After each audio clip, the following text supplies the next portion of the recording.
দিচ্ছে, কিন্তু সেম জায়গায় দাঁড়িয়ে আমাদের ওয়েস্ট বেঙ্গলে এদের নিয়োগ দিচ্ছে না।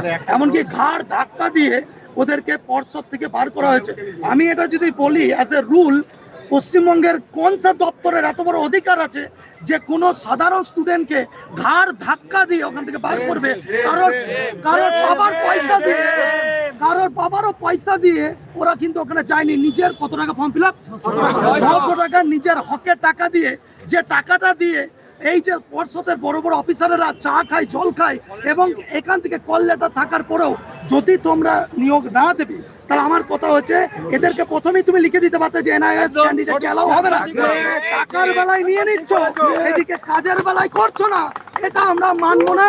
আর এইরকম পাতরামো তার পরিণাম যে কি হতে চলেছে এর পরে বুঝবে। তবে ছাত্রছাত্রীদের যেটা আজকে চেতাবনী, আজকে 3000+ ক্যান্ডিডেট এসছে, প্রত্যেকজনের ঘর কিন্তু আজকে এই চাকরির বেকারত্ব। লজ্জা লাগে না?